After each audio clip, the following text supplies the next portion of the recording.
Remember when a family of monsters moved into a crooked house on Mockingbird Lane and somehow felt warmer and more wholesome than half the sitcoms on television? For 2 seasons, audiences fell completely in love with Herman, Lily, Grandpa, Eddie, and Marilyn, a family so convinced they were perfectly normal that they genuinely pitied anyone who looked human. On camera, everything was silly, spooky, and strangely comforting. Behind the scenes, though, the real story of the Munsters was a lot stranger than anything that ever happened at 1313 Mockingbird Lane. We are talking about a lost color pilot nobody remembers, an actor who spent an entire parade drunk inside a rubber suit, and a legendary role that almost went to the Cowardly Lion himself. And trust us, you are not ready for what is waiting near the top of this list. So, hit that like button, subscribe if you have not already, and let us know in the comments which Munster was always your favorite. From a lost color pilot that almost changed everything to a legendary actor who spent an entire parade sipping whiskey inside a rubber monster suit, this family's real story is honestly wilder than any episode that ever actually made it to air. Some of these details come straight from old interviews and studio archives, tiny footnotes that most casual fans have simply never stumbled across before, buried in decades-old magazine clippings and forgotten television specials. Others are hiding in plain sight, buried inside props, costumes, and casting choices that only make sense once you know the full backstory behind them. And a few of them might completely change the way you watch reruns of this show from now on, especially the ones about what was really happening underneath all that heavy monster makeup and padding. Now, let's get into the countdown with number 15. Number 15, the pilot that almost nobody has ever seen. Before the Munsters became the black and white classic everyone remembers fondly, there was an entirely different version sitting quietly in the vault.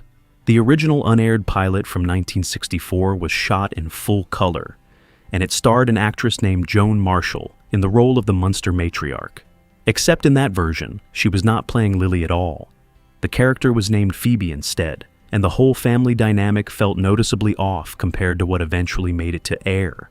Even little Eddie Munster looked completely different, since the role was originally played by a young actor named Happy Durman, rather than the Eddie audiences would come to adore. Turns out, network executives watched that first attempt and felt the mother character looked far too similar to Morticia Addams from the rival Addams family. So the role was reworked entirely before the show could move forward as a real series. So the mother role was recast, several concepts were reshot, and the family everyone knows today finally clicked into place. What makes it even stranger is that this so-called lost color pilot still exists, tucked away as one of the most fascinating what-if artifacts in television history.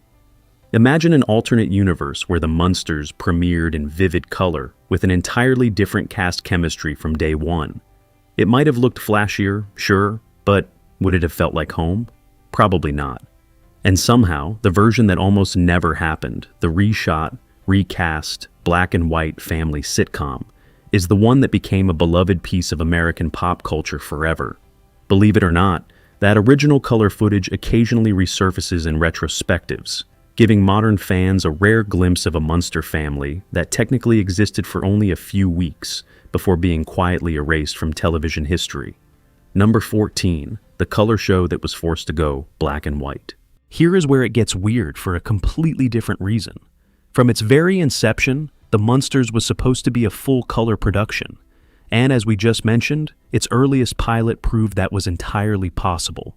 But when it came time to actually commit to a weekly series, both CBS Television and Universal Studios balked at the price tag. Producing the show in color would have cost an additional $10,000 per episode, and neither studio wanted to absorb that expense for a quirky monster sitcom nobody was fully convinced would even work. So the decision came down to simple accounting rather than any creative vision. The show was shot entirely in black and white, episode after episode, for its whole 2-season run. Sounds like a compromise, right? Not exactly. That budget-driven choice ended up becoming one of the defining features of the entire series. The shadowy, high-contrast black and white photography gave every scene an eerie, old monster movie texture that perfectly matched Herman's Frankenstein-inspired look and Grandpa's vampire theatrics. Fans and critics alike would later argue that color might have actually undercut the spooky charm the show leaned into so effectively. And what makes it even funnier is that the Munsters ended up looking more like the classic Universal horror films it was quietly spoofing than its full-color rival ever did. A $10,000 cost-cutting decision accidentally became a signature-style choice that still defines the show's identity 6 decades later. Ironically, when later revival attempts tried filming the family in full color, longtime fans often complained something essential felt missing. Number 13. The cowardly lion who almost moved into the family crypt. Believe it or not, before Al Lewis became the eternally cranky, cape-wearing Grandpa Munster that generations of fans grew up watching, that role was reportedly offered to somebody else entirely. Burt Lahr, the beloved actor best remembered as the Cowardly Lion in The Wizard of Oz, was approached about playing Grandpa when the series was first being cast. Picture that for a second. The same actor who nervously begged for courage from a wizard could have instead been mixing potions and turning himself into a bat inside a Transylvanian basement in the suburbs. It is one of those casting what-ifs that quietly reshapes how an entire show might have felt. Lahr, however, ultimately passed on the part, and the role went to Al Lewis, whose specific blend of gravelly sarcasm and mad scientist energy became inseparable from the character. Turns out, Grandpa needed exactly that kind of unpredictable, theatrical menace mixed with warmth, and Lahr's gentler comedic instincts might have pulled the character in a very different direction. And here's the weird part. Both actors were already Hollywood veterans by the time this decision happened, so the show was never short on talent. It simply had to choose the right flavor of it. Al Lewis leaned so hard into the role that most viewers cannot even picture anyone else as Grandpa today, proving that sometimes the actor who says yes ends up shaping pop culture more than the legend who says no. It is a strange footnote in Hollywood history, one where a beloved Wizard of Oz icon almost swapped his ruby-lined forest for a coffin-lined basement, and audiences never even realized how close that alternate casting choice actually came to happening. Number 12, the actor who got the entire family off the ground and then vanished. Beverly Owen was the very first actress to play Marilyn Munster, the family's supposedly unfortunate niece, whom everyone else considered tragically plain. But here is where it gets weird. Owen only appeared in the first 13 episodes before leaving the series entirely, and she reportedly departed because she wanted to move to New York and get married, rather than continue filming a monster sitcom in Los Angeles. On top of that early exit, there was a smaller secret hiding underneath her wardrobe the whole time. Owen was actually a natural brunette in real life, but Marilyn was styled as a blonde for the show, so she wore a wig for every single appearance. To keep that wig looking seamless under studio lighting, her real hairline was frequently covered up with a headband, a small trick most viewers never noticed. After Owen left, the role was quickly recast with Pat Priest, who would go on to play Marilyn for the remainder of the series and become the version most fans actually remember. And what makes it even funnier is that despite 2 different actresses playing her across 2 seasons, the show's whole running joke never wavered. Marilyn was still treated as the unattractive oddball of the family, even though by any normal human standard, she was simply a conventionally pretty young woman surrounded by monsters who genuinely felt sorry for her. Both actresses managed to sell that same running joke so convincingly that most casual viewers today barely notice the mid-series switch at all, a testament to just how tightly the show's writers had locked in Marilyn's role within the family long before either actress ever stepped in front of the cameras. Owen herself later spoke fondly of her brief time on the show, treating it as a fun early chapter, rather than a career she regretted leaving behind for love. Number 11. The laboratory props that were not actually props at all. Grandpa Munster's basement laboratory looked like a cluttered mad scientist playground, full of bubbling beakers, crackling machines, and ominous electrical arcs. But that laboratory was not just dressed up to look convincing, it was partially built from genuine film history. Special effects technician Kenneth Strickfaden, the same man who had designed the original electrical apparatus for the 1931 Frankenstein movie, reused some of his actual vintage equipment when the Munsters needed a similarly spooky science set. That means some of the sparking, buzzing machinery viewers saw, humming away behind Grandpa, was the very same gear that once helped bring Boris Karloff's monster to life on the big screen decades earlier. Sounds like a small technical detail, right? Not exactly. It gave the show an authentic connection to classic horror cinema that no amount of clever set dressing could fake. Fans of old monster movies who recognized the equipment got an extra layer of nostalgia baked directly into a supposedly silly sitcom. And what makes it even stranger is that most of the millions of families watching at home in 1964 had absolutely no idea they were looking at genuine Frankenstein history flickering across their television screens every single week, buried inside a comedy about a suburban family that just happened to include a lovable, lumbering, green-skinned dad. Horror movie historians still point to that quiet detail as one of the clearest examples of how much genuine reverence for classic monster cinema was woven into a show most people dismissed at the time as pure throwaway slapstick television. Number 10, the theme song that had actual words nobody ever heard. Everyone remembers that instantly recognizable surf rock guitar riff that opens every single episode. But here is the weird part. The song originally had real lyrics attached to it. The music was composed by jazz guitarist Jack Marshall, while the actual words were written by series co-creator Bob Mosher himself. Lines like inviting viewers to meet this strange family and simply forget whatever unkind things other people had said about them were penned specifically for the show's theme.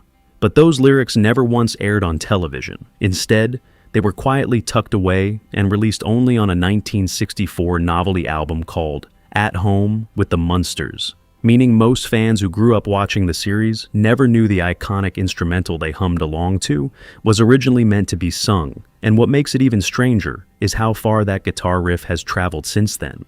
Decades later, the exact same surf rock hook was sampled inside Fall Out Boy's song Uma Thurman, introducing an entirely new generation to a melody first written for a black and white monster sitcom from the 1960s. Turns out, a theme song built to underscore Herman's clumsy front door entrance somehow outlived the show itself, resurfacing on modern radio and streaming playlists more than 50 years later. Proof that a genuinely great riff never really goes out of style, no matter how strange its original home might have been. It is a rare kind of musical afterlife, one where a forgotten set of lyrics quietly faded away, while the melody underneath them kept finding brand new audiences decade after decade, long after most viewers had forgotten the show ever had words to sing along with in the first place.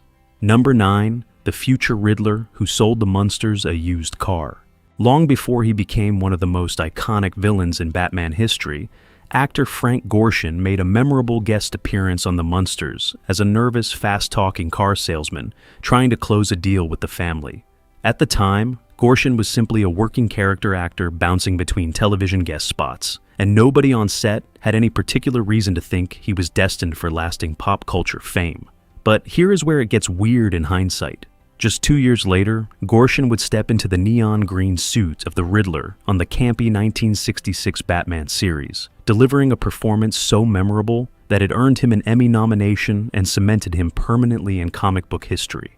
Watching that earlier Munsters episode today feels like catching a strange little time capsule, a future supervillain trying to sell a rickety used automobile to a family of literal monsters, completely unaware of what stardom was waiting just around the corner. And what makes it even funnier is that Gorshin's manic, high-energy delivery as a slippery salesman already hinted at the exaggerated theatrical style he would later bring to Gotham City. Sounds like a coincidence, right? Maybe. But television history is full of these quiet little crossovers, where two completely different corners of 1960s pop culture briefly, almost accidentally, collided on the very same soundstage. Gorshin would go on to build an entire career playing memorable oddballs and villains across film and television. But this small, largely forgotten Munsters appearance remains one of the earliest hints of the manic energy that would eventually define his most famous role. Number 8. Grandpa's official birthplace according to actual vampire lore. Whenever Grandpa Munster mentioned where he originally came from, he consistently claimed to have been born in the Holy Roman Empire, and that detail was not just a random throwaway joke written for laughs. It was a surprisingly deliberate wink toward classic vampire mythology. According to Bram Stoker's 1897 novel Dracula, the Count himself was born in the Holy Roman Empire, in a region corresponding to modern-day Romania. Since Grandpa was clearly written as the show's resident Dracula-style vampire figure, complete with a cape, a coffin for a bed, and a fondness for transforming into a bat, the writers quietly folded genuine literary continuity into an otherwise goofy sitcom. Sounds like harmless trivia, right? Not exactly. It shows just how much research and genre affection actually went into a show that many casual viewers dismissed as pure slapstick. The creative team clearly understood classic horror literature well enough to plant a historically accurate detail that only sharp-eyed fans would ever catch. And that detail would come back to reward attentive viewers for generations. Since it means Grandpa was not simply a generic cartoon vampire, he was, in a very real narrative sense, connected to the exact same fictional bloodline Bram Stoker had first introduced to readers nearly 70 years before the Munsters ever premiered on American television screens in 1964. Most viewers laughed off the line as another one of Grandpa's grumpy old-world quirks, never suspecting that the writers had actually done their literary homework before slipping that small, historically grounded joke into an otherwise lighthearted family sitcom. Number 7. The man who essentially wrote himself into a rubber monster suit. Series creators Joe Connolly and Bob Mosher were already famous in television circles for a very different kind of family show, having previously produced and written for the classic sitcom Leave It to Beaver. Their guiding philosophy on that earlier series was simple: write what you know. Between the two of them, Connolly and Mosher had 6 children combined, and they leaned heavily on their own domestic lives for storylines about an ordinary American household. So, when the pair decided to create an entirely new show about a family of literal monsters, they applied that exact same philosophy in the strangest way imaginable. Rather than treating Herman, Lily, and the rest of the household as frightening horror movie characters, they wrote them as a completely ordinary blue-collar family who simply happened to look like something out of a Universal monster reel. Herman carried a lunchbox to his job every single day, worried about paying bills and fretted over his son's report cards, just like any suburban television dad from that era. Turns out, the creative team behind Beaver's wholesome home life was the exact same team responsible for making audiences fall in love with a green-skinned, Frankenstein-style father figure, proving that the secret formula for believable family comedy apparently works whether the family is human or not. Connolly and Mosher reportedly leaned on their own household routines, from packed lunches to school report cards, translating ordinary parental worries almost directly onto a green-skinned father figure without changing much beyond the makeup. Number 6, Herman's suit that weighed almost as much as a small child. Fred Gwynne stood an imposing 6 feet 5 inches tall in real life, which already made him a towering presence on any set. But to fully transform him into Herman Munster, the production pushed his height even further. Gwynne was fitted with special shoes featuring soles at least 4 inches thick, and once his elaborate head and face makeup was layered on top, his total height reached an astonishing 7 feet 3 inches. As if that were not demanding enough, Herman's signature bulky costume was built with an air-cooled design to keep Gwynne from overheating under hot studio lighting, and the finished suit alone weighed somewhere between 40 and 50 pounds. Sounds exhausting, right? It absolutely was. Gwynne had to move, act, deliver comedic dialogue, and hit precise camera marks while essentially wearing a small appliance strapped to his body for hours at a time. And what makes it even funnier is how effortlessly graceful Herman appeared on screen, despite all that hidden physical strain, stumbling through doorways and crashing into furniture with what looked like natural clumsiness. In reality, every single one of those pratfalls required real physical control from an actor buried under layers of padding, elevated shoes, and heavy prosthetic makeup, turning Fred Gwynne into arguably the most physically demanding role on 1960s American television. Co-stars reportedly marveled at how patiently Gwynne endured hours in the makeup chair each morning, treating what could have been a miserable daily ordeal as simply another part of building a character audiences would end up loving for generations. Okay, we have to take a quick pause because if you are enjoying these behind-the-scenes stories, do us a favor. Hit that like button, subscribe, and let us know in the comments which reveal has surprised you the most so far. Because trust us, the reveals waiting in the top 5 are even stranger and more surprising than everything you've heard already. Alright, let's get back to the countdown with number 5. Number 5, the Harvard graduate hiding inside a monster costume. Fred Gwynne, the actor who so believably lumbered through his role as Herman Munster, was actually a highly educated Harvard University graduate long before he ever put on green makeup for television. While attending Harvard, Gwynne drew cartoons for and eventually served as president of the famous Harvard Lampoon, the university's celebrated humor publication that later launched generations of professional comedy writers. Turns out, the towering, childlike, occasionally dim-witted Herman Munster was portrayed by one of the sharpest and most artistically gifted actors working in television at the time. Off-camera, Gwynne pursued painting seriously, and even wrote and illustrated several children's books during his career, revealing a genuinely thoughtful creative mind behind the exaggerated monster theatrics. He reportedly grew frustrated that television directors kept casting him as a lumbering goon simply because of his imposing height and distinctive features, admitting there was still real satisfaction in making a character like Herman work so convincingly. And what makes it even stranger is that despite his sophisticated background, Gwynne seemed to genuinely understand what made children feel comforted rather than frightened by Herman, later explaining that kids believed the character was real, and that somehow helped them sleep easier at night instead of being scared of the dark. A strange but touching legacy for a Harvard Lampoon president turned beloved television monster. It is a genuinely odd contrast when you sit with it.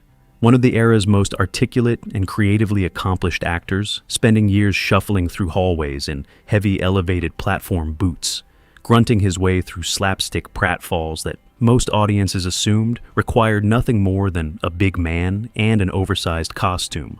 Number 4, the parade appearance fueled entirely by whiskey.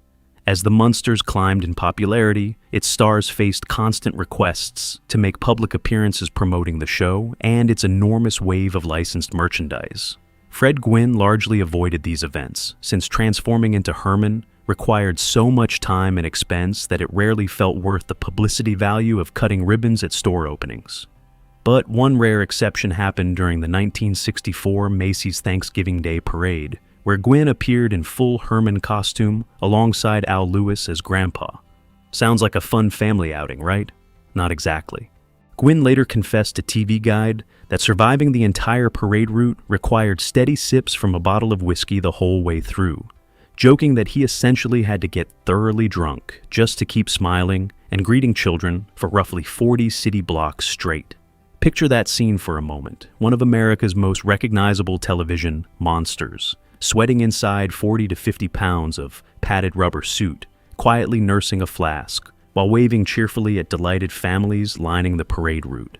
And what makes it even funnier is that none of those cheering kids had any idea their favorite friendly monster was essentially powering through sheer physical exhaustion, with nothing but liquid courage and sheer professional commitment to the character.